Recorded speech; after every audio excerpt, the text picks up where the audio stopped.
रेगिस्तान की उस ठंडी रात में जब हवा रेत को चीरती हुई गुजर रही थी, एक अंधा राजा अपनी सांसों की आहट से दुश्मन की दिशा पहचान रहा था। उसके हाथ में धनुष था और सामने खड़ा था उसका सबसे बड़ा शत्रु। इतिहास की धड़कन उस एक पल पर ठहर गई थी। क्या एक अंधा योद्धा आखिरी वार कर पाएगा?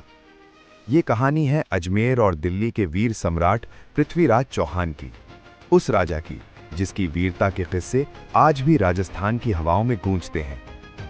12वीं शताब्दी का भारत, छोटे छोटे राज्यों में बटा हुआ देश, सत्ता के लिए संघर्ष, राजपूतों का गौरव और सीमाओं पर मंडराता विदेशी खतरा। इन्हीं हालातों में 1166 ईस्वी के आसपास अजमेर में जन्म हुआ पृथ्वीराज का।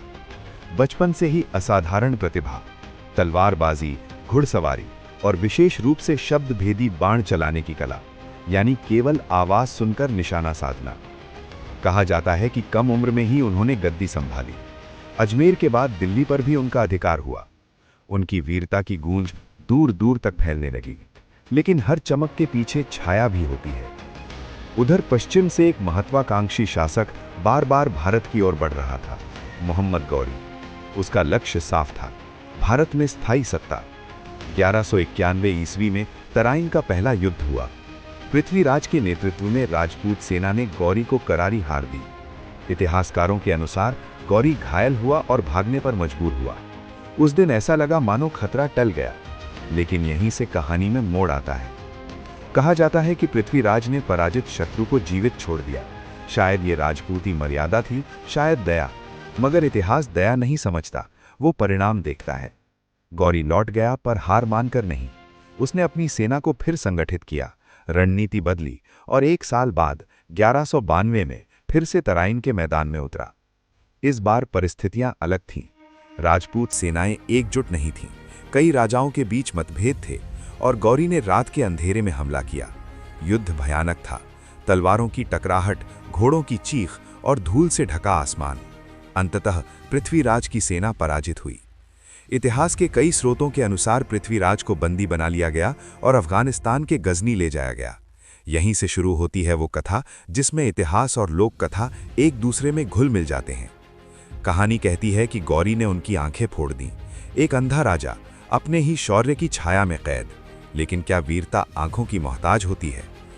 पृथ्वीराज के साथ उनके कवि मित्र चंद बरदाई भी थे। कहते हैं एक दिन गौरी ने उपहास में पृथ्वीराज को अपनी शब्दभेदी कला दिखाने की चुनौती दी। दरबार सजा, सबको लगा ये एक मजाक है, एक अंधा व्यक्ति कैसे निशाना साधेगा। तभी चंद बरदाई ने एक दोहा सुनाया, 4 बांस 24 गज, अंगुल अष्ट प्रमाण, ता ऊपर सुल्तान है, मत चूको चौहान। आवाज गूंजी और उसी दिशा में पृथ्वीराज का बाण छूटा। सन्नाटा छा गया। अगला क्षण इतिहास की गूंज बन गया। कहा जाता है कि बाण सीधा गौरी के सीने में लगा, लेकिन यहीं सच्चाई और किंवदंती के बीच रेखा धुंधली हो जाती है। ऐतिहासिक दस्तावेजों में इस घटना का स्पष्ट उल्लेख नहीं मिलता। अधिकतर इतिहासकार मानते हैं कि गौरी की मृत्यु 1206 में किसी अन्य कारण से हुई, पर लोक कथाएं कहती हैं वो अंतिम बाण पृथ्वीराज का था। तो सच क्या है?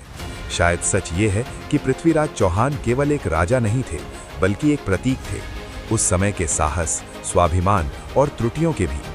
उन्होंने विदेशी आक्रमण का सामना किया, पर आंतरिक एकता की कमी ने उन्हें कमजोर कर दिया। उनकी प्रेम कहानी भी कम प्रसिद्ध नहीं। संयोगिता के साथ उनका विवाह, जो स्वयंवर से जुड़ी एक रोमांचक कथा है।